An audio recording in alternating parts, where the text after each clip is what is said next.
चलिए ठीक है। अब अगला आता है 1.7 अकॉर्डिंग टू एनसीएसएम के factors modifying action of wish.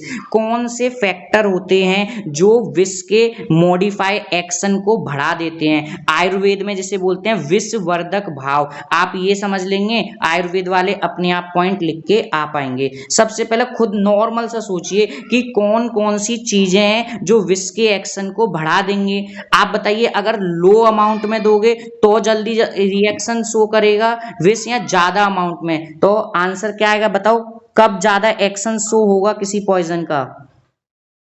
ज्यादा अमाउंट में। तो इसमें कुछ सोचना ही नहीं है, वही पहला पॉइंट लिखा है, dose of poison. More dose more severe, more उसके सिम्टम्स शो होंगे। दूसरा, फॉर्म ऑफ पॉइजन, आप किस फॉर्म में दे रहे हैं, आइदर गैसियस फॉर्म में दे रहे हो, सॉलिड फॉर्म में दे रहे हो, या लिक्विड फॉर्म में दे रहे हो, ये इस बात पे भी डिपेंड करेगा। और हम जानते हैं गैस और वेपर जो होते हैं उससे ज्यादा लिक्विड, और liquid act sooner than solid. मतलब आप कोई सॉलिड फॉर्म देंगे, वो पहले खाएगा, फिर डाइजेस्ट होगा, फिर एब्जॉर्प्शन होगा, जबकि गैस और वेपर क्या होगा, तुरंत बॉडी के अंदर जाके तुरंत एक्शन देगा, उससे कम लिक्विड और उससे कम सॉलिड। तो ये उसका विषवर्धक भाव में सबसे ज्यादा गैसियस सब्सटेंस हार्मफुल होते हैं। तो क्वांटिटी देख ली, फिर किस फॉर्म में पॉइजन दिया जा रहा है हम ये देख रहे हैं। फिर तीसरा आता है मोड ऑफ एडमिनिस्ट्रेशन, आपने किस फॉर्म में, किस मोड से एडमिनिस्ट्रेशन किया है। तो अभी मैंने आपको पढ़ाया था रूट ऑफ एडमिनिस्ट्रेशन। तो बताइए, लोकल और सिस्टमैटिक, इन दोनों में से विषवर्धक भाव या मॉडिफाई एक्शन किस रूट में जल्दी दिखेगा? बताइए आप लोग। सिस्टमैटिक में। और सिस्टमैटिक में भी मैंने अगर दो देखे, पर एंट्रल और एंट्रल, तो उसमें भी सबसे ज्यादा किसमें होगी उसकी रेपेसिटी? पर एंट्रल में, मतलब इंटेस्टाइन को बाईपास करके। ठीक है, अब इसमें भी एक पूरा चार्ट दे रखा है कि आप में आईवी के बाद किसका है सबसे ज्यादा, किसके थ्रू जो सीवियरिटी है वो रीच होती है। तो देखिए, सबसे ज्यादा गैसियस फॉर्म में अगर दिया गया है, फिर उसके बाद इंजेक्टेबल मतलब आईवी थ्रू, फिर आईएम, फिर सबक्यूटेनियस। वही हम जा रहे हैं, मतलब सबसे पहले परेंट्रल, फिर हम एंट्रल पे आ जाएंगे, इंजेक्शन और इंट्रोडक्शन टू नेचुरल ओरिफाइसेस। ठीक है, चौथा आता है ड्रग इंटरेक्शन। ड्रग इंटरेक्शन से कैसे? मान लीजिए आप कोई उष्ण तीक्ष्ण आहार का सेवन किए हैं, उसी के समान गुण वाला विष तो है ही उष्ण तीक्ष्ण, और आपने वही क्या किया है, उसके बाद विष का सेवन किया है, तो जो विषवर्धक भाव है वो बढ़ जाएंगे। ये आयुर्वेद में भी बोला है। मान लीजिए किसी की पित्तज प्रकृति है, शरद ऋतु है, और उसने उष्ण तीक्ष्ण आहार खाया है, तो बताओ एक्शन ज्यादा दिखेगा या स्लो दिखेगा उस पर्सन में?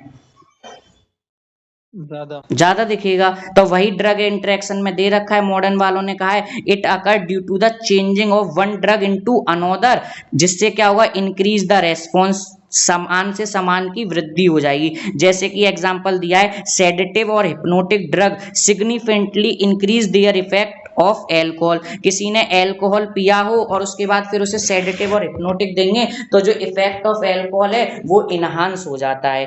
पांचवा क्या आएगा, कंडीशन ऑफ द पेशेंट, जिसको विष दिया गया है वो पेशेंट की कैसी कंडीशन है, मतलब सर वो एज उसकी क्या है, वो बाल्यावस्था में है, मध्यम अवस्था में, या वृद्ध अवस्था में। तो जो मध्यम अवस्था में होगा वो एक बार को झेल जाएगा, पर वृद्ध और बालक में वो जल्दी वनरेबल होगा, खतरनाक ज्यादा होगा। फिर स्टेट ऑफ हेल्थ, एक स्वस्थ पर्सन है और एक डिजीज्ड है, तो विषवर्धक भाव किस में जल्दी शो होगा, डिजीज्ड पर्सन में। फिर साइट ऑफ स्टोमक है ना, कि आपने जो पर्सन है उसका कैसा स्टेट ऑफ स्टोमक है, खाली स्टोमक है या खाना भरा हुआ है। मान लीजिए बिल्कुल खाली स्टोमक है तो सीधे विसी का एब्जॉर्प्शन होगा, जबकि भरा हुआ है तो खाने के साथ वो मिलेगा फिर उसका एब्जॉर्प्शन होगा। तो बताइए एम्प्टी स्टोमक में ज्यादा उसकी टेंडेंसी होगी या फिर फूड के साथ, या फिल्ड स्टोमक में? बताइए आप लोग। एम्प्टी में। बिल्कुल एम्प्टी में। तो ये भी पॉइंट क्लियर है। अब यही देखिए, मैंने कहा था विषवर्धक भाव आयुर्वेद का, इसी को मॉडर्न वाले को अब उन्होंने आयुर्वेद की दृष्टि से समझाना चाहा है। तो देखो अभी तक 5 चीजें मैंने पढ़ी हैं। कौन कौन सी पढ़ी थी कि मोड ऑफ एक्शन को एम्पलीफाई करने के क्या क्या फैक्टर्स हैं, factor that influence the mode of action of poison. तो बिल्कुल सोच के नॉर्मल सा बैठ जाना है कि क्या क्या हो सकता है। अच्छा, सबसे पहले मेरे को क्या देखना था बताइए, सबसे पहले क्या पॉइंट देखे थे हम लोग, किसी को याद है?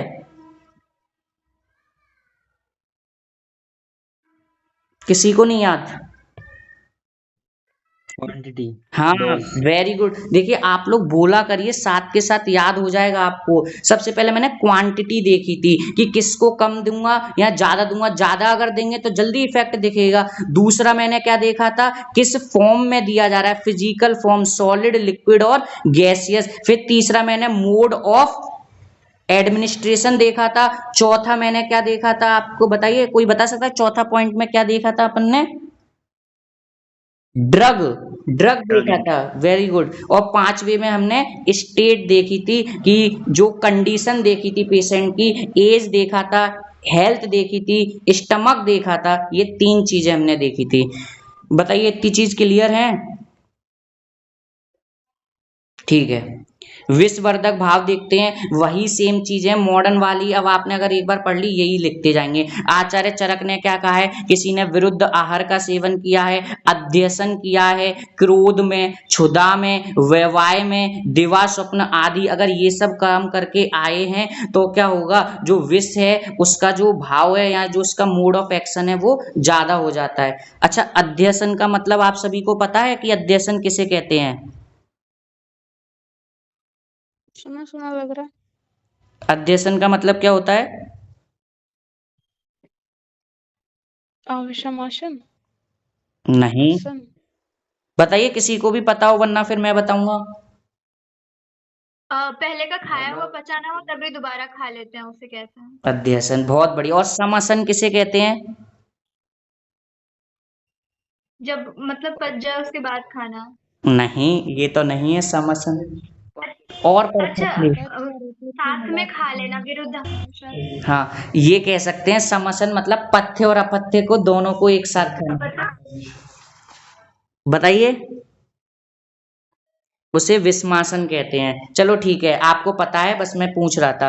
अध्यसन क्लियर है, खाना खाया है उसके बाद फिर से खा लिया और फिर उसके बाद विष दे दिया तो उसकी टेंडेंसी बहुत ज्यादा बढ़ जाएगी। ठीक है, ये पॉइंट भी क्लियर है। चैप्टर अपना बिल्कुल समापन पे है, लास्ट पॉइंट है। कल क्लास में सबसे पहले पूरा चैप्टर आपको आंख बंद करके मैं सिर्फ बोल के ऑडियो फॉर्म में पूरा रिवाइज करा दूंगा, एक एक पॉइंट। फिर हम अपना नेक्स्ट चैप्टर शुरू करेंगे। आज की क्लास का ये लास्ट पॉइंट है, विषवर्धक भाव हम देख रहे हैं। सबसे पहले हमने चरक ने देखा, जो कहा वही सेम चीजें। अब सुश्रुत के अकॉर्डिंग देख लेते हैं। सुश्रुत ने भी कहा है वही कि अगर उष्ण काल में अगर विष होगा तो उसकी शक्ति विष की दोगुना हो जाएगी। अजीर्ण में, पित्तज रोगी में, धूप से पीड़ित बालक में, वृद्ध में, गर्भणी ने, रूक्ष में, प्रकृति में। प्रकृति अगर उसकी पित्तज है, प्रकृति कैसी है, मतलब जो भी जिसके अंदर शरीर में विष गया है, जिसके शरीर में विष गया है उसकी प्रकृति कैसी है, पित्तज प्रकृति वाला होगा वो। ठीक है, और विष का काल वर्षा और ग्रीष्म ऋतु काल होगा, मतलब उष्ण है, देखिए ग्रीष्म ऋतु हो। अन्न कैसा, उसने कटु और तिक्त, कटु में पितर मतलब इसमें अग्नि है महाभूत, इसलिए कटु और तिक्त रस होगा। दोष कौन सा होगा, पित्त, और दूष से क्या हो, उसमें रक्त हो। तो ये सारी कंडीशन अगर मिल जाती हैं तो उसे हम विष संकट कह देते हैं। और अगर ये कंडीशन मिल जाती है तो प्राणी का बचना बहुत ही मुश्किल होता है। 100 में से कोई एक ही व्यक्ति होता है जो इन सब से बच पाता है। क्या है श्लोक की एक लाइन में आप याद कर सकते हैं, विष प्रकृति काल अन्न दोष दूष से आदि संगमे। इन सब का संगम हो जाए, किसका, प्रकृति का, काल का, अन्न का, दोष का, दूष्य का, 5 चीजों का, प्रकृति का, काल का, दोष का, दूष्य का, जब इनका संगम हो जाता है, कैसा, जब ये समान गुण वाले होंगे तो विष संकट, जो विष संकटम, जो विष का संकट है वो उदिष्टेम उत्पन्न हो जाता है। सतस्य एकोत्र जीवती, 100 में से तो शायद एक ही मनुष्य बच पाता है। लास्ट विश वेग है, इसमें टेबल है, इस वजह से ये टेबल को मैं कल आपको एक्सप्लेन करूंगा। ये लास्ट टॉपिक है, इसके साथ हमारा ये चैप्टर अच्छे से कंप्लीट हो जाएगा। तो बताओ ये कहीं भी आपको अगर तंत्र में कुछ कठिनाई आई, सही सी बताइएगा आप लोग, बताइए सीरियसली, कुछ चीज कठिन लगी है आपको यहाँ पे? नहीं बॉस। ठीक है, तो देखिए चीजें बहुत आसान है, केवल देखने का नजरिया है। थोड़ा आयुर्वेद के प्रति अपना प्यार बढ़ाइए, ओपीडी में जाइए, जहाँ सीखने को मिल रहा हो वहाँ सीखिए। और कहीं भी आपको दिक्कत है, देखिए मैं ये नहीं कह रहा मैं सिर्फ अगर अगध के लिए, आपको जहाँ भी दिक्कत है आप मुझसे पूछ सकते हैं, किसी भी सब्जेक्ट में आता होगा तो बता देंगे, वरना किसी से पूछ के बता देंगे। तो कल मैं नोट्स भेज दूंगा, कल सब लोग पढ़ के आइएगा, क्लास में अटेंड पढ़ने के बाद ही करेंगे। अब बताओ आप लोगों को रसशास्त्र का एक योग याद करा दें या रहने दें? करा दीजिए करा बॉस। दीजिए बॉस। ठीक है, जी बॉस करा दीजिए। ठीक है, करा दीजिए बॉस। ओके ओके करा देते हैं। ठीक है, तो हाँ एक काम मत भूल जाना सब लोग, मैंने बता दिया है सिंपल आयुर्वेदा क्लासेस। देखो मैं इस लिंक को ग्रुप पे नहीं भेजूंगा, ग्रुप पे भेज देता काफ़ी लोग उससे देख के चले जाते। मैं केवल यही कहना चाह रहा हूँ, जो आप लोग सीरियस हो, जो आयुर्वेद को रिलेटेड सीरियस हैं, उसी को बढ़ाना है। उस पर आपको ये लेक्चर भी मिलेगा, पर अगले हफ्ते, डेट मीन्स अगले ट्यूसडे तक। अब आपने तो पढ़ा है, नोट्स भी मिल जाएंगे, पर जो लोग अनेबल इसे नहीं ज्वाइन कर पाए हैं उनके लिए तो आज ही चैनल को सब्सक्राइब कर देना। कंटेंट कैसा लग रहा है उससे बता देना कमेंट में, और जिसको रस शास्त्र के भी नोट्स चाहिए हो तो उसी कमेंट में नोट्स लिख देना, बाकी नोट्स आप तक पहुंच जाएंगे। ठीक है, कर दोगे इतना काम या नहीं करोगे? क्या वो, जी बॉस। चलो ठीक है, जी बॉस। चलो मन हो तो कर देना, वरना कोई फोर्स नहीं है, आप लोग फ्री हो। ठीक है, अब हम शुरू करते हैं। हम क्या कर रहे हैं, रस शास्त्र पेपर 2 का चैप्टर नंबर 19 हमने शुरू किया था, जिसमें हमारा सबसे पहले नंबर पे जो हमारा दे रखा था वो है दशमूल क्वात। दशमूल क्वात मैंने आपको याद करवाया था, इसमें बृहत पंचमूल और लघु पंचमूल होते हैं। बृहत पंचमूल की ट्रिक मेरी थी, बस पीजी निकालना है, बिल्व अग्निमंत स्योनाक पाटला गंबारी। ठीक है, इतनी बात क्लियर है। और जो हमारा लघु पंचमूल है उसमें 5 चीजें थी, कृष्णपर्णी, सालपर्णी, गोखरू और कंठकारी बृहति। सारा एक एक भाग में लेना है। अनुपान यहाँ पे पिपली चूड़ था, मात्रा इसकी 1 पल थी, और इसका रोग अधिकार क्या था, पार्श्व शूल और वातज कफज काश और श्वास में। और मेनली ये क्या आपको दिमाग में रखना है, वात नाशक है, कैसा भी अगर पेन हो रहा है तो हम वहां पे दे सकते हैं। बताओ ये पहला योग सभी को तैयार हो गया? किसी को इसमें कुछ डाउट है बॉस अभी? ट्रिक एक बार रिपीट कर दीजिएगा। क्या? ट्रिक एक बार रिपीट कर दीजिएगा बॉस। ठीक है, ट्रिक एक बार रिपीट कर दे रहे हैं। देखिए पहला मुझे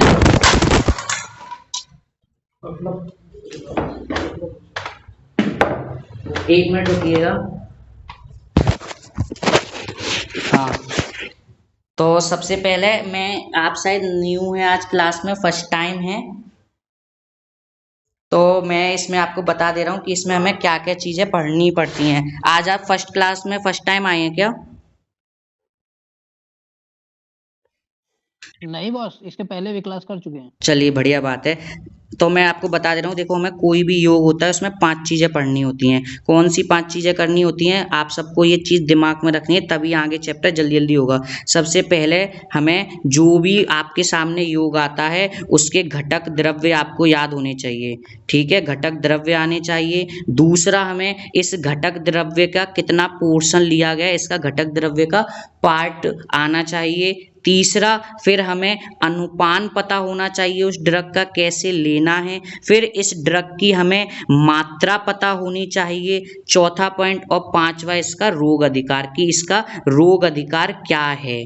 ठीक है, ये चीजें। तो सबसे पहले मैंने लिया दशमूल क्वात। ठीक है, सबसे पहले अगर हमने दशमूल क्वात लिया तो इस दशमूल क्वात में मुझे घटक द्रव्य पता होने चाहिए। तो इसमें 2 घटक द्रव्य हैं बेसिकली, मेजर रूप से देखा जाए, एक वृत पंचमूल और एक लघु पंचमूल। वृत पंचमूल क्या है हमारा, वृत पंचमूल की ट्रिक है BAS, बस PG निकालना है। B से बिल्व, आप लोग भी बोला करिए अपने मन में ताकि रिवाइज हो जाए, आपको याद हो जाए जिसको याद है। V से बिल्व, A से अग्निमान, S से स्योनाक, एस से श्योनाक, पी से पाटला और जी से क्या है गंभारी।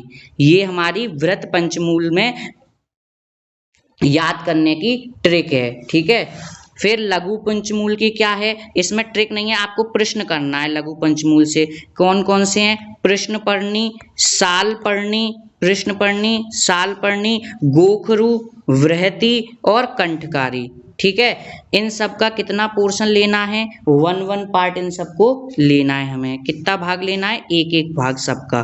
फिर मैंने बताया अनुपान क्या है, इसको पिपली चूड़।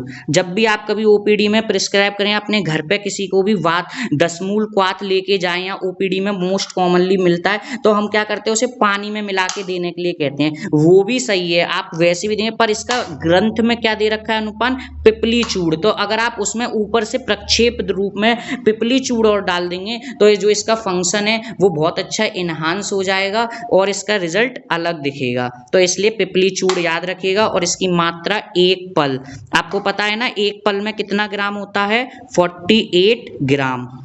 और एक पल में कितना तोला होता है, कोई बताएगा मुझे?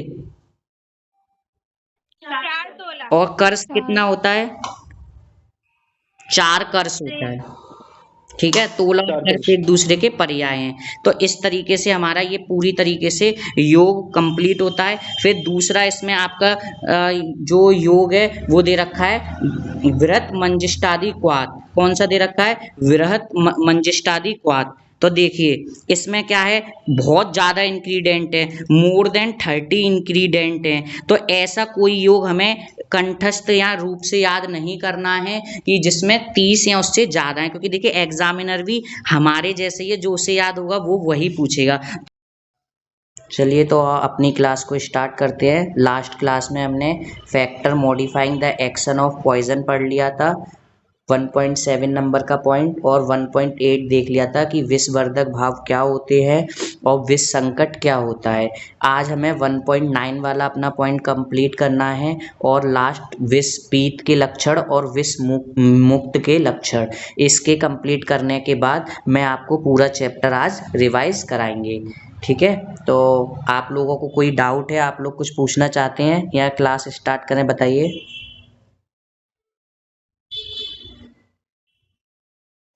चलिए ठीक है। और सभी के पास नोट्स पहुंच गए होंगे, जिसके पास नोट्स नहीं पहुंचे हों मुझे मैसेज कर देना डीएम में, नोट्स के लिए मैं भेज दूंगा। बाकी जिसको नीड थी उन सबके पास, और जो रेगुलर है उन सभी के पास क्लास के नोट्स पहुंच चुके हैं। तो चलो फिर अपना आज की क्लास शुरू करते हैं जल्दी से।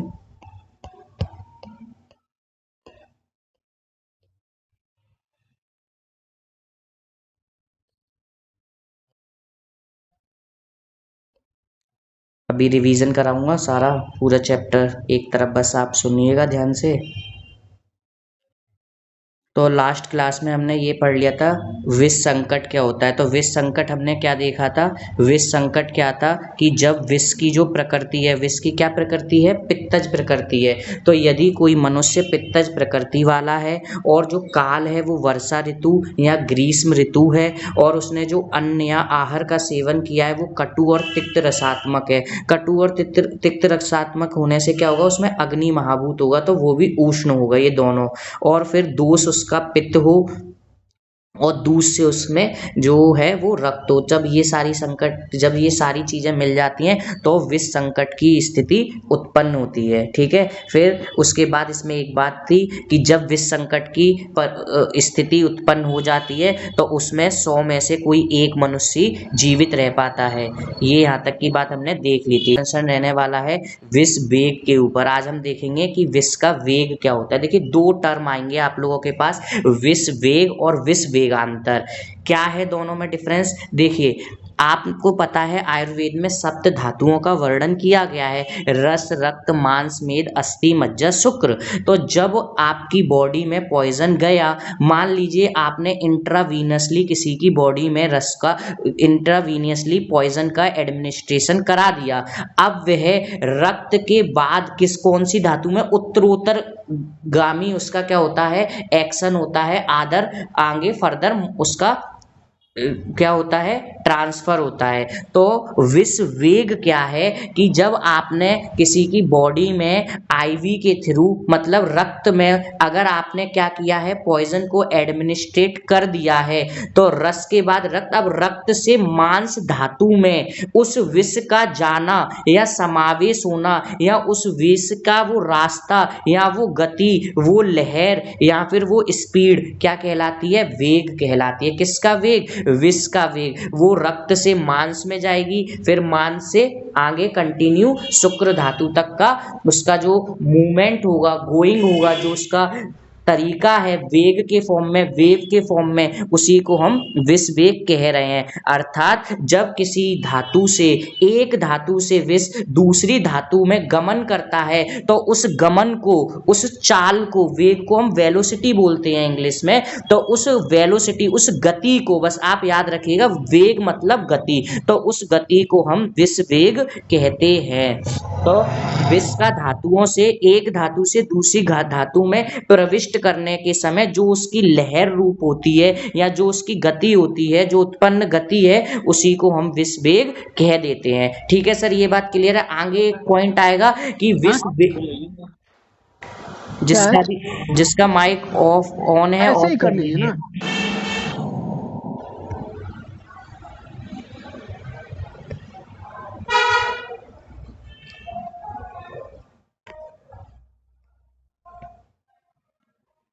ठीक है, तो ये विष वेग हो गया। विष वेगांतर, आगे एक टॉपिक आएगा वेग अंतर। देखिए वेग में अंतर मतलब एक वेग था रक्त धातु से, उसे किस में जाना था, रस रक्त मांस धातु में लगने वाला समय, वो क्या कहलाएगा, हमारा वेगांतर कहलाएगा। तो विष वेग क्या है, वो स्पीड है, और विष वेगांतर क्या है, the time in which the wave or the pulse or the velocity of विष through which वो एक धातु से दूसरी धातु में जाता है, उसे वेगांतर कहेंगे। आई होप आपके समझ में आ गया होगा कि मैं क्या कहना चाह रहा हूँ कि विष वेग किसे कह रहे हैं। एक लाइन में बोल देना है विष वेग आते ही कि जब कोई विष एक धातु से दूसरी धातु में जाती है, जिस फॉर्म से जाती है, जिस गति से जाती है, हम उसको क्या कहते हैं, विष वेग कहते हैं।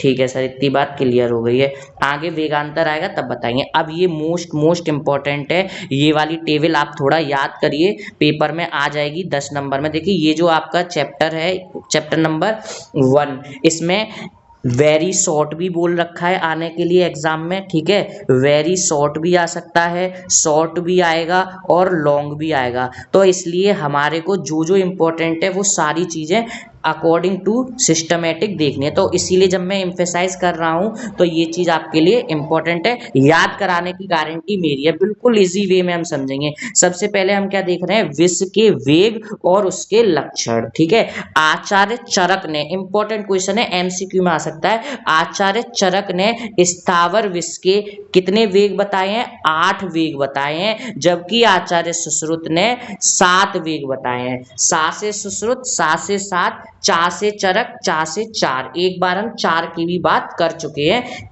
अब वो आप लोगों को याद होगा कि चा से चरक और चा से 4 मैंने क्या बताया था, आपको बिल्कुल भी वहां कंफ्यूज नहीं होना था। चलिए अभी जब रिवीजन होगा तब मैं वो चीज आपको फिर से याद दिला दूंगा। अभी बस हमें ये याद रखना है कि आचार्य चरक ने स्थावर विष के, किसके, स्थावर विष के 8 वेग बताए हैं। एक इंपॉर्टेंट बात जो मैं अभी आपको बता रहा हूं कि जो हम यहाँ पे विष के वेग पढ़ रहे हैं और उनके जो लक्षण पढ़ रहे हैं वो स्थावर विष के पढ़ रहे हैं। याद रखिएगा, ये बहुत इंपॉर्टेंट है। जब हम सर्प विष के बारे में पढ़ेंगे तो वहां पे भी बिल्कुल सेम ऐसी ही टेबल आएगी, वहां पे भी लक्षण आएंगे और वहां पे भी चिकित्सा आएगी। तो वहां पे वेगों का नंबर चेंज हो जाएगा, तो वहां कंफ्यूजन होता है। आप क्वेश्चन देख लीजिएगा कि आपसे स्थावर विष के बारे में पूछा जा रहा है या जांगम विष के वेग का लक्षण और चिकित्सा पूछी गई है। समझ रहे हैं, पेपर में भी आएगा। तो ये नहीं है कि सिर्फ जो हम याद करके गए वही लिखना है, पहले देख लेंगे कि जांगम विष के लक्षण और उसकी चिकित्सा पूछी गई है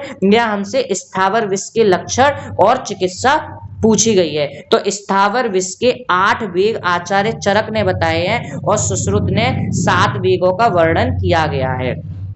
आचार्य चरक के याद करेंगे, 8 के 8 आपको याद हो जाएंगे 7 के 7 में, ठीक है। 8 ये और सुश्रुत ने 7 माने हैं, आप किसी एक के कर लीजिए, पेपर में मेंशन बस इतना आएगा कि स्थावर विष के वेगों का लक्षण अनुसार चिकित्सा का वर्णन कीजिए। यहाँ तो लक्षण पूछे हैं, चिकित्सा 5 नंबर में आएगा तो कोई एक, और अगर दोनों पूछेगा तो 10 नंबर में आ जाएगा कि लक्षण भी बताइए और चिकित्सा भी बताइए। तो देखिए हमें कितना सिस्टमेटिक याद करना है, चीज कितनी आसान रहने वाली है। प्रथम, द्वितीय, तृतीय, ये तो हमारे वेग लिखे हुए हैं, मतलब प्रथम वेग का मतलब क्या है, वो कौन सी धातु में अभी अभी गया है, तो रस धातु में ही तो गया होगा।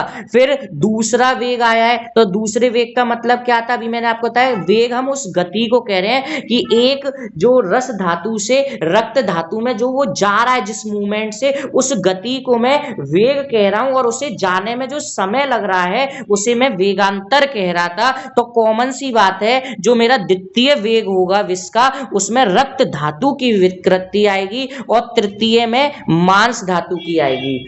और फिर चतुर्थ दोष में तीनों दोष, वात आदि दोष, मतलब जो वात पित्त कफ है वो प्रकोपित हो जाएंगे।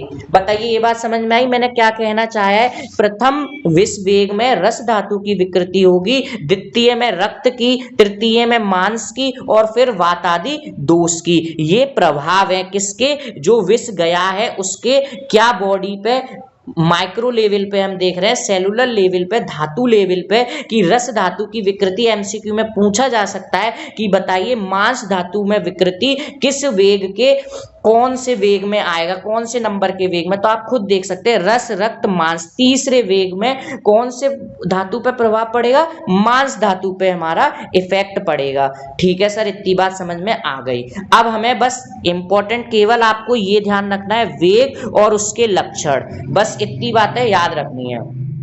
अच्छा सर, अब मेरे को याद क्या रखना है कि जो पहली धातु है मेरी, कौन सा है, प्रथम धातु रस धातु होती है और उसी में विकृति होगी सबसे पहले रस धातु। तो जो रस है उसके जो गुण होते हैं वो किससे सिमिलर होते हैं, म्यूकस मेम्ब्रेन से, या म्यूकस जो सीक्रेशन है बॉडी के, उनसे हम इसे कोरिलेट करते हैं। तो उसी के जैसे सिम्टम्स आएंगे। जरूरी नहीं है आपको ये सारे ही सिम्टम लिख के आने हैं, 1 2 या 3, आप 3 भी याद कर लेंगे तो काफी है। तो देखिए रस धातु, रस मतलब म्यूकस से रिलेटेड है, तो रस के समान जो गुण वाले कैरेक्टरिस्टिक होते हैं वो दिखाई देंगे। तो कौन कौन सा, लाला स्राव होगा, मतलब एक्सेसिव सलाइवेशन, मतलब एक्सेसिव म्यूकस का सीक्रेशन हो रहा है। वमन हो जाएगा, वॉमिटिंग होगा।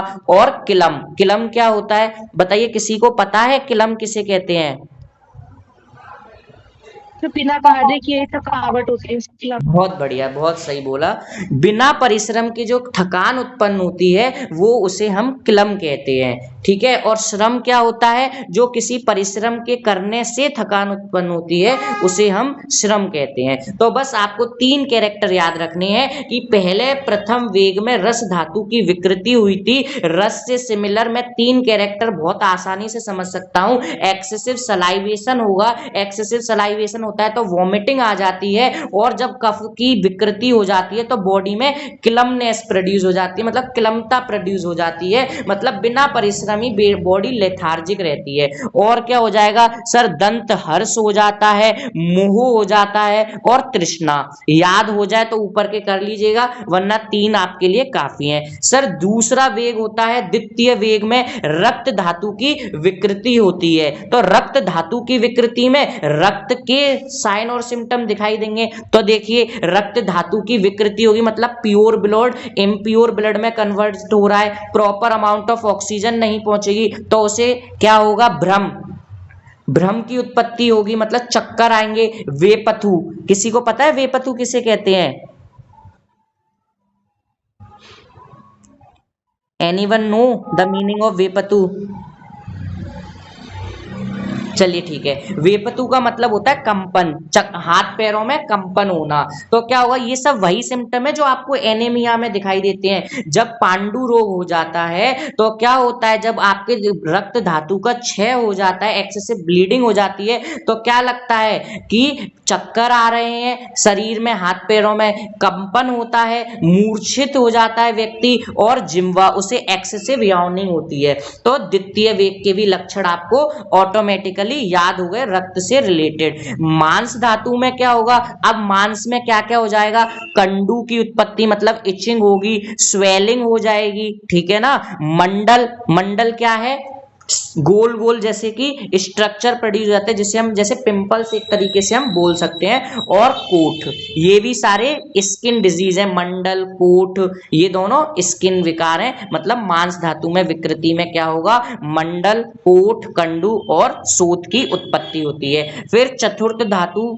जो चतुर्थ वेग है उसमें मैंने आपको बताया वात आदि दोष प्रकोपित होते हैं। तो हमारे पास सर 3 ही दोष होते हैं, मैं बचपन से सीखा हूं, वात पित्त और कफ। और बताइए आप सब लोग जानते हैं कैरेक्टरिस्टिक फीचर इन सब का एक एक है। जहां वात है तो वहां रुजा पक्का होगी मतलब पेन, ठीक है। बताइए जहां पित्त है वहां कौन सा एक कैरेक्टरिस्टिक पक्का होगा, बताइए, दहा, वेरी गुड। और जहां कफ होता है वहां क्या होता है,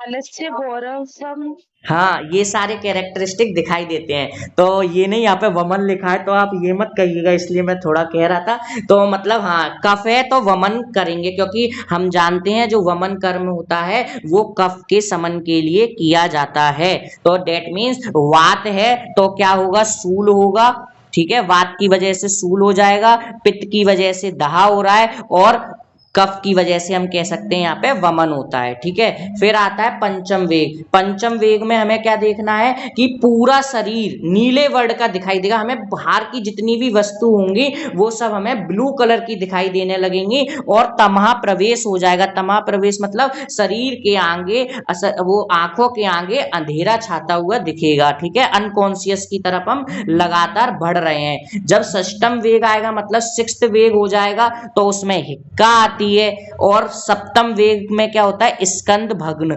मतलब शोल्डर से रिलेटेड भग्न हो जाता है। और लास्ट अष्टम वेग में फिर मृत्यु हो जाती है। देखिए कोई साइंटिफिकली, अब आचार्य ने कहा है आपको मानना पड़ेगा, याद करना पड़ेगा, कैसे भी याद कर लीजिए। देखिए अब आंख बंद करके सुनिएगा, कितना सिंपल वे में था, बिल्कुल मैंने एक बार पढ़ा है, आप पेपर में लिख के आ पाएंगे। अच्छा, विश्व के वेग का लक्षण लिखिए, 5 नंबर में क्वेश्चन आया, तो आप कैसे लिखेंगे, 7 वेग थे सुश्रुत के अनुसार, चरक ने 8 वेग माने थे, पहला दूसरा तीसरा चौथा। शुरू के 3 में रस धातु रक्त धातु मांस की विकृति होती है। तो रस धातु से रिलेटेड सिम्टम कौन से होंगे, जहां पे म्यूकस से रिलेटेड सिम्टम आएंगे, एक्सेसिव सलाइवेशन हो जाएगा, एक्सेसिव सलाइवेशन की वजह से सर वॉमिटिंग हो जाती है, और बॉडी लिथार्जिक हो जाती है मतलब किलम की उत्पत्ति होगी। अब अगर दूसरी अगर वेग के मैं लक्षण जानूंगा तो मुझे पता है वहां क्या आएगा, रक्त धातु की विकृति होगी। रक्त धातु से रिलेटेड रक्त का क्षय हो रहा है या रक्त दूषित हो रहा है तो उससे सिम्टम क्या आएंगे, भ्रम होगा, मूर्छा हो जाएगी और दहा हो जाएगा। ये रक्त से रिलेटेड आप सिम्टम लिख सकते हैं। फिर तीसरा, उसके बाद आगे बढ़ा मैं, फिर मुझे पता है अब मांस धातु की कंडू होगा, कोट होगा, मंडल की उत्पत्ति होगी। फिर वात आदि दोष दूषित हो जाते हैं तो वात का कैरेक्टर पेन आएगा, अंगों में सूल हो जाएगा, पित्त की वजह से दाह हो जाएगा और कफ की वजह से वमन हो जाएगा। फिर उसके बाद हमें सारी चीजें नीली दिखाई देने लगेंगी और तमहा प्रवेश हो जाता है। फिर उसके बाद क्या होता है, जब सब चीजें हमें नीली नीली दिखाई दे रही थी और तमहा प्रवेश, फिर अचानक से हिचकी आने लगेगी और स्कंद का भग्न हो जाता है, देन मृत्यु को प्राप्ति हो जाती है। बताइए लक्षण आपको कुछ हद तक याद हुए या नहीं, बताइए मुझे। ये बस याद हुआ। ठीक है, फिर अब इसकी चिकित्सा, चिकित्सा बहुत इजी है, आप इसे भी मतलब थोड़ा सा अगर रिवीजन बार बार करेंगे तो ये भी आपके ऑन द टिप्स हो जाएगी। तो अब आता है इसकी हमें चिकित्सा करनी है, लक्षण के अनुसार चिकित्सा करनी है। अभी मैंने आपको बताया था, क्या बताया था सर, कि प्रथम वेग था उसमें रस धातु की विकृति हो रही थी, और मैंने अभी देखा था कि जो रस धातु है उससे रिलेटेड सिम्टम कफ के जैसे आ रहे थे, और कफ के लिए श्रेष्ठ चिकित्सा, कफ के हरण के लिए आचार्य ने वमन बताई है। तो प्रथम वेग की चिकित्सा आचार्य चरक अनुसार वमन होती है और दहा कर्म। आप वमन भी लिख के आएंगे तब भी काफी है, तो वमन और दहा कर्म याद रखेंगे। ठीक है। फिर उसके बाद आता है हमारा द्वितीय वेग। द्वितीय वेग में क्या देना है, क्षार अगध और मधु जल के साथ। ठीक है, क्षार देना है, क्षार अगध मतलब ऐसा कोई एक कॉम्बिनेशन अगध एंटी बताना है एंटीडोट में जिसमें क्षार होगा मधु और जल के साथ। अब देखिए आप ये नहीं कह सकते कि यही क्यों, अब आचार्य ने बता दिया है तो आप तो मान के करना पड़ेगा। सॉरी, ये तृतीय में अभी मैंने बताया। दूसरे वेग में हमारी रक्त धातु की दृष्टि होती है, तो रक्त धातु के लिए श्रेष्ठ चिकित्सा क्या होती है, विरेचन होती है। तो पहली वमन, दूसरी विरेचन। तीसरी में हमारी मांस धातु की विकृति थी, तो मांस धातु के लिए हम क्षार का प्रयोग करते हैं, क्षार अगध किसके संग, मधु और जल के साथ। फिर आता है हमारा चतुर्थ वेग। चतुर्थ वेग में क्या करेंगे, गोबर का रस, कैथ, जिसे कैथ मतलब कपित्थ बोलते हैं इसको, कपित्थ स्वरस, मधु और गौघृत। देखिए एक बार में नहीं याद होगा, एक पेज लिखिएगा और उसे अपनी दीवार पे रख लीजिएगा। अब आगे जब भी अपनी जितनी भी क्लास होंगी मैं आपको लक्षण और चिकित्सा जरूर 5 मिनट पहले रिवाइज कराऊंगा, आपको याद करके ही मानूंगा। आप सबको याद हो जाएगा, परेशान मत होइएगा। ठीक है, पहले में वमन था सर, दूसरे में विरेचन था, तीसरे में मांस धातु में हम क्षार का प्रयोग करते हैं, तो क्षार अगर मधु और जल के साथ। चौथे में वात आदि दोष तीनों प्रकोपित हो गए तो मेरे को एक कंबाइंड ट्रीटमेंट देना पड़ेगा। गोबर का रस ले लेंगे, कैथ का स्वरस, मधु और गौघृत। ठीक है, याद रखना है मधु और गौघृत समान भाग में मात्रा विरुद्ध होता है, जहर के समान काम करता है। सर पंचम वेग में क्या हुआ था, चलिए बताइए किसी को अगर याद हो, पंचम वेग में कौन सा लक्षण दिखाई दिया था। आंखों के सामने हो जाता है। बहुत बढ़िया, आंखों के सामने सभी चीज नीली दिखाई देती हैं और तमहा प्रवेश हो जाता है। ठीक है ना, ठीक, मतलब आप लोग ध्यान से सुन रहे हैं, याद हो रही हैं चीजें। ठीक है, तो इसमें हमें क्या देना है, काकंड व शिरीष। देखिए याद कर लीजिएगा अभी से, अग्र प्रकरण 25वां अध्याय सूत्र स्थान का, वहां शिरीष के लिए क्या बोला है, शिरीषम विष घना नाम, मतलब सभी प्रकार के विषों का नाश करने के लिए इसको श्रेष्ठ माना है। किसको, शिरीष को। तो क्या याद रखना है, शिरीष जब भी दिमाग में आएगा तो शिरीष विष घना नाम। तो पंचम वेग में हमें काकंड और शिरीष का स्वरस दे देना है, उससे आश्चर्योतन मतलब आंखों को धोना है, अंजन फिर लगा देना है और नस्य, क्योंकि आंखों के सामने अंधेरा छा रहा था तो आंखों पे जाके हमें ट्रीटमेंट देना है। फिर आता है षष्टम वेग। षष्टम वेग में क्या हो रहा था, अचानक से उसे हिक्का आने लगी थी, तो हिक्का की शांति देंगे तो संज्ञा का स्थापन। बस आप इतना याद रख सकते हो, एक वर्ड, संज्ञा स्थापन द्रव्यों का प्रयोग। अब कौन कौन से संज्ञा स्थापन द्रव्य होते हैं, गौपित्त, हल्दी, मंजिष्ठा, मरीच, पिपली। बस याद रख लीजिए, मैंने तो 4 ही किए थे, हल्दी, मंजिष्ठा, मरीच और पिपली। ये क्या है, संज्ञा स्थापन द्रव्य है। जब आप चरक सूत्र स्थान 4था अध्याय संज्ञा स्थापन महाकषाय पढ़ेंगे तो वहां पे भी आपको ये मिल जाते हैं। ठीक है, सप्तम वेग में बताइए कौन सा कैरेक्टरिस्टिक आया था, फीचर याद है किसी को, स्कंद भग्न। स्कंद भग्न। बहुत बढ़िया, बोला करिए आप लोग, देखिए बोलेंगे याद होगा। तो इसमें क्या कराना है आपको, विपरीत विष का सेवन करा दिया है। सर ये विपरीत विष का क्या सेवन का मतलब है, अरे इसका ये मतलब है अगर उसको स्थावर विष दिया गया है तो आप उसे जांगम विष का सेवन करा दीजिए, और अगर जांगम विष का उसको सेवन किया है उसने तो उसे स्थावर विष का सेवन करा दीजिए। ये हम कौन सी चिकित्सा कर रहे हैं, ये हम व्याधि उभय विपरीत अर्थकारी। आपने पढ़ा होगा जब आप चरक निदान स्थान का पहला अध्याय पढ़ते हैं तो वहां पे एक टेबल दे रखी है उपसय की, बहुत इंपॉर्टेंट है, बहुत बहुत इंपॉर्टेंट है, याद कर लीजिएगा। अगर ना हो रही हो तो मुझे बता दीजिए, एक दिन ट्रिक से मैं आपको पूरे 18 याद करा दूंगा, आहार, विहार और औषध। ठीक है ना, तो उसमें 3 होते हैं, हेतु, विपरीत, उभय विपरीत, अर्थकारी। चलिए वो अपना टॉपिक है, तो उसका ये एग्जाम्पल भी आता है, विष विपरीत सेवन, तो ये उभय विपरीत अर्थकारी। ठीक है ना, उसकी ये चिकित्सा है। अष्टम वेग में क्या करेंगे, पलाश के बीज और मयूर का पित्त। जब मर गया है तो लास्ट कोशिश करके देख लेंगे, मृत्यु को जब प्राप्ति होने वाली है तो पलाश के बीज देते हैं और मयूर पित्त का प्रयोग करते हैं। इतना हमें करना है उसके ट्रीटमेंट में। तो क्या सीखा, एक बार रिवाइज करते हैं। बताओ आप लोग रिवाइज करना चाह रहे हो या आगे बढ़ जाऊं, बताओ एक बार जल्दी से। बस करा दीजिए। ठीक है, देखो एक बार में रिवीजन करते हैं। सबसे पहले विष के हमें लक्षण देखे थे, फिर हमें उसकी चिकित्सा देखनी थी। तो लक्षण में सबसे पहले क्या था, बस सोचना है, रस धातु की विकृति हुई थी। रस धातु से रिलेटेड कौन कौन से पॉइंट आएंगे मेरे दिमाग में, मतलब म्यूकस से रिलेटेड। तो क्या होगा, लाला सिराव हो जाएगा, वमन हो जाएगा और किलम हो जाता है। द्वितीय वेग में क्या था, रक्त धातु की विकृति थी, तो रक्त का क्षय हो रहा है, मतलब प्योर ब्लड कम हो रहा है, बॉडी एनेमिक जा रही है, तो मतलब भ्रम होगा, उसे मूर्छा हो जाएगा और कंपन होगा, मतलब हाथ पैरों में कपकपी आएगी। फिर तीसरी क्लास क्या थी, हम तीसरा वेग में क्या हो रहा था, मांस धातु की विकृति, तो उसे मंडल होगा, कोट होगा, कंडू हो जाएगा और सोत हो जाएगा, मतलब इन्फ्लामेशन हो जाएगा। चौथे में वात आदि दोष होते हैं, उनसे रिलेटेड हमें कैरेक्टरिस्टिक दिखेगा। पंचम वेग में सब कुछ नीला नीला दिखाई देने लगेगा, तमह प्रवेश हो जाता है। फिर उसके बाद हिक्का आने लगेगी और फिर स्कंद भग्न और देन मृत्यु।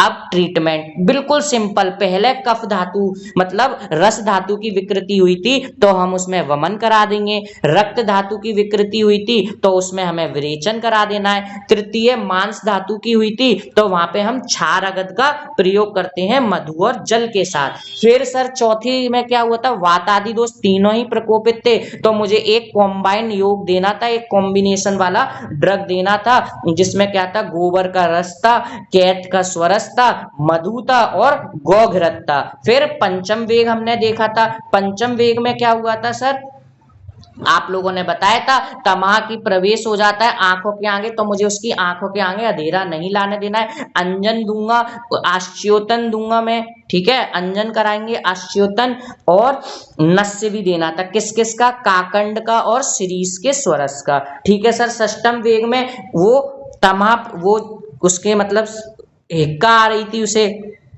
ठीक है ना। सातवें वेग में षष्टम की बात करें, हिक्का आ रही थी, तो हिक्का के लिए हम उसे संज्ञा स्थापन द्रव्य दे रहे थे। बस चार याद करने हैं, हल्दी, मंजिष्ठा, मरीच, पिपली। सप्तम वेग में क्या थी, सप्तम वेग में स्कंद का भग्न हो रहा था तो मैं उसे दूसरा विष पिला दूंगा। और लास्ट अष्टम विष में एक लास्ट कोशिश मयूर का पित्त और पलाश के बीज।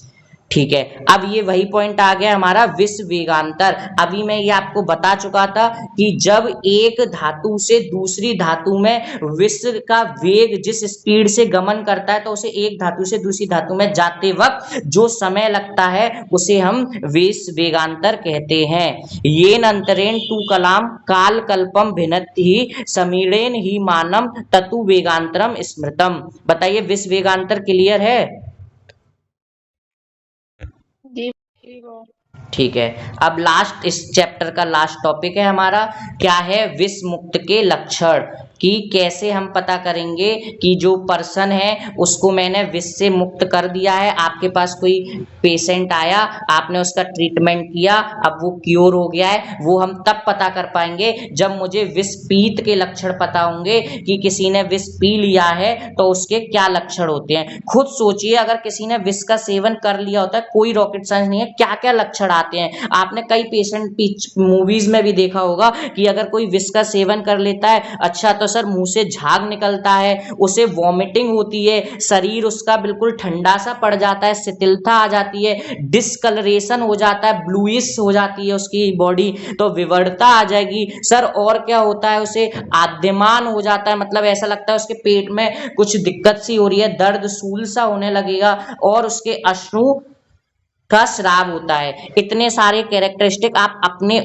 ऑब्जर्वेशन के बेसिस पे लिख सकते हैं। अब यही हम देख लेते हैं आचार्य सुश्रुत ने क्या बताए हैं। तो विष पीत के वही लक्षण है जो आप सबको पता है, क्या मुंह से सर झाग निकलेगा, वमन होता है, शरीर में शिथिलता आ जाती है, विवरता आ जाती है, उष्ण अश्रु वाला होता है, आद्यमान से ग्रस्त हो जाता है और वायु के साथ गृह धूम। गृह धूम क्या होते हैं, जो घर में जब चूल्हा जलता है उसमें से जो वो निकलते हैं, जो राख बनती है, जो धूम बनती है, जो धुआं उत्पन्न होता है दीवारों पे जो जम जाता है, उसे हम गृह धूम कहते हैं। उसके समान, उसके वर्ण के समान वो मल का त्याग करता है। ये वाला थोड़ा स्पेशल है, ध्यान रखना चाहें, वरना 5 पॉइंट बहुत आसान है। झाग निकलेगा, वमन करेगा, शरीर ठंडा शिथिल हो जाएगा, विवरता होगी और आद्यमान हो जाता है। ठीक है, ये आया था पेशेंट, आपने उसे अगद का सेवन कराया, एंटीडोट दिया, ट्रीटमेंट आप सबको तो नहीं, आरएसी झांसी वालों को मैं एक लाइन में ट्रीटमेंट देना सिखा दिया हूँ, आपने वो ट्रीटमेंट मैनेज किया, अब वो बिल्कुल नॉर्मल हो गया। तो कैसे हमें पता चलेगा कि वो नॉर्मल हो गया है? तो कुछ बातें हमें याद रखनी है। कैसे? प्रसन्न दोषम, उसके जितने भी दोष थे, देखिए विष का काम क्या था? विषाक्तता उत्पन्न करना। और मैं पहली क्लास में ही आपको बता चुका हूं विषाक्तता या विषादता का क्या मतलब होता है। द प्रोसेस बाय विच हमारे दोष, धातु और मल में विकृति उत्पन्न हो, उसी को हम विषाक्तता कहते थे। अब विष मुक्तता कैसे कहेंगे? जब आपके दोष, धातु और मल अपने नॉर्मल स्वभाव में आ जाए, अन्न खाने की अभिलाषा होने लगे कि अब मुझे भूख लग रही है, खाना खाना है, मन के साथ उचित रूप में रसों का ग्रहण करने वाली जीवा होने पे, मतलब आप खा रहे हैं मधुर रस तो आपको मधुर लगना भी चाहिए, ये नहीं पता ही नहीं है क्या खा रहे हैं, मेरा मुंह कड़वा है, सब कुछ कड़वा कड़वा लग रहा है, ऐसा नहीं। जिस रस का सेवन कर रहे हैं उस रस का ज्ञान हो रहा हो। और इंद्रियों में और चेष्टा, इंद्रियां जो आपकी हैं, सेंस ऑर्गन है, और जो आपकी एक्टिविटी है वो सब आप प्रसन्नचित होके करने लगे, तब वो वैद्य को समझना चाहिए कि मनुष्य जो है वो विष से रहित हो गया है। तो विष मुक्त के बस मोटे मोटे 5 पॉइंट लिख देने हैं। सबसे पहला पॉइंट कि उसका जो दोष है वो बैलेंस होने चाहिए, जो धातु है वो साम्य अवस्था में आ जाएंगी, और जो मल है वो अपने स्वभाव रूप में आ जाएंगे, भूख लगने लगेगी, और क्या हो जाएगा, जो जीवा है उसका जो विषय है ग्रहण करने का वो यथाचित रूप में उसे ग्रहण करने लगेगी, और वर्ड इंद्रियों में प्रसन्नता होगी और चेष्टाएं करने लगेगा। इसी के साथ हमारा ये चैप्टर खत्म होता है। बताइए चैप्टर समझ में आया आप लोगों के? जी बॉस। ठीक है, जी अब नेक्स्ट क्लास में हम अपना चैप्टर नंबर 2 शुरू करेंगे। अभी तक मैंने बहुत ज्यादा हम सब ने विष के बारे में पढ़ लिया है। अब दूसरा चैप्टर हमारा आता है विष चिकित्सा। ठीक है, विष चिकित्सा में मैं जैसे बता चुका हूँ, स्टार्टिंग से बोल रहा हूँ, सिर्फ एक तरीके से मैं आपको चिकित्सा सिखाऊंगा। वो चिकित्सा आगे फर्दर जितने भी चैप्टर आएंगे और जहां जहां ट्रीटमेंट आपसे पूछा जाएगा, सिर्फ आपको आंख बंद करके वही लिखना है। जुड़े रहिएगा, मैं आपको ये प्रूव करके भी दिखाऊंगा कि जो आपको मैंने कल, अब जो भी चिकित्सा चैप्टर स्टार्ट होगा जिस क्लास में, उस दिन जो मैं आपको 5 पॉइंट दूंगा चिकित्सा के, वही पूरे अगत तंत्र में लगेंगे, आप कहीं भी लगाइएगा। ठीक है, तो थोड़ा सा रिवीजन कर